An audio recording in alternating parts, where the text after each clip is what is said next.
Earlier this week, former 2016 presidential candidate Texas Senator Ted Cruz, he introduced an amendment that would implement term limits for lawmakers on Capitol Hill. In a statement, Ted Cruz said, quote, D.C. is broken. The American people resoundingly agreed on Election Day, and President-elect Trump has committed to putting government back to work for the American people. It's well past time to put an end to the cronyism and deceit that has transformed Washington into a graveyard of good intentions. What a powerful statement. Joining us now to explain is the man himself, Texas Senator Ted Cruz. Senator, always good to see you. Welcome back, sir. Thank you, Sean. Great to be with you. Happy New Year. Happy New Year to you. You know, I've always said about term limits, it's a good idea. It's a bad idea whose time has come. It really would, I think, put politicians on track to do not what is in their best interest, but to serve the people, which has not been happening in recent years. And I think you would agree, Republican, Democrat, it's gotten pretty bad. No, Sean, that's exactly right. I mean, the American people overwhelmingly support term limits, and that's on a bipartisan basis. And the reason is simple. They recognize Washington is broken, that it's far too easy for people to come to Washington and become career politicians and get corrupted by the system, where the special interests, the lobbyists, begin supporting them. They stay there forever.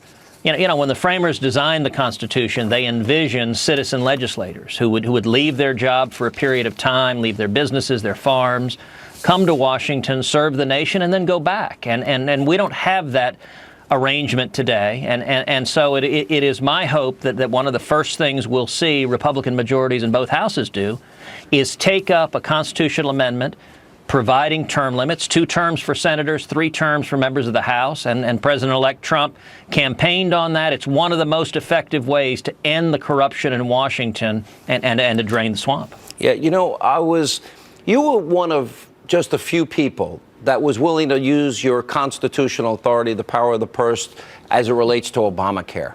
It's now an item 1 agenda for the Trump administration. And you actually said yesterday that I'm really impressed with President-elect Trump. And I know, by the way, politics is a blood sport. It was very contentious with you guys at certain points. But you did keep your promise. You came around. You supported him.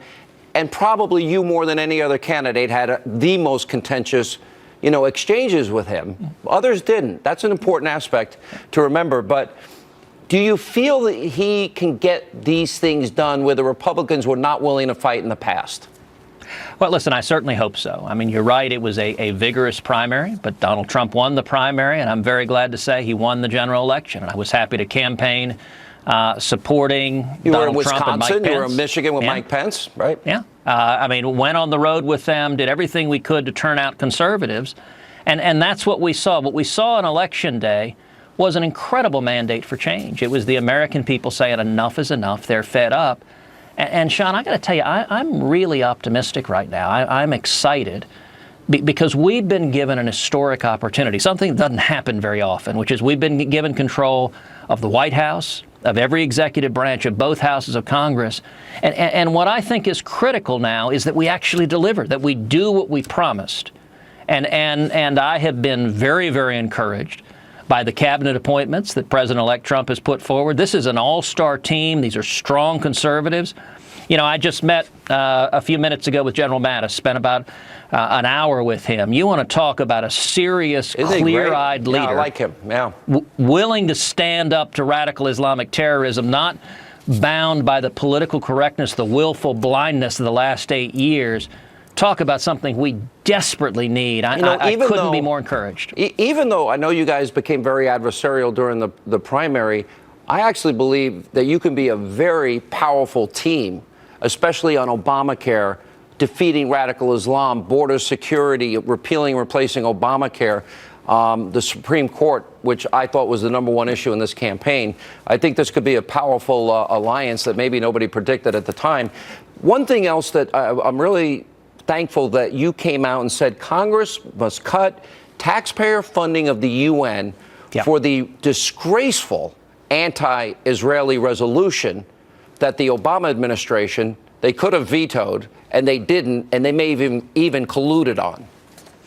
No, that's exactly right. You know, if you look at the last several weeks, what the Obama administration has done, it's been shameful. And really, their true colors are coming out, where On the way out, they've struck out at Israel in a way that is hateful and profoundly damaging. The UN resolution that passed with Barack Obama and John Kerry's active acquiescence, if not their encouragement, is profoundly anti-Israel. It is absurd. It actually declares much of Israel to be illegal and illegitimate. It declares the Temple Mount, the holiest place in Jerusalem for Jews, to be not legitimately part of Israel. It declares the Western Wall, where Jews from all over the world go to pray, to be illegal and not part of Israel. And for decades, the United States has stood as an ally of Israel at the United Nations against anti-Semitism. And I think Barack Obama did this because he wanted to secure his legacy. And I got to tell you, Sean, I think he has. I think history is going to record Barack Obama and John Kerry as relentless enemies of Israel. Hey, listen, you know what's funny, Senator? We talk about influencing elections. This president spent taxpayer money from the State Department and sent his political operatives to help defeat Prime Minister Netanyahu. Now, that is exactly right. The antipathy from this administration to Israel and to its elected leader, Prime Minister Netanyahu, is astonishing.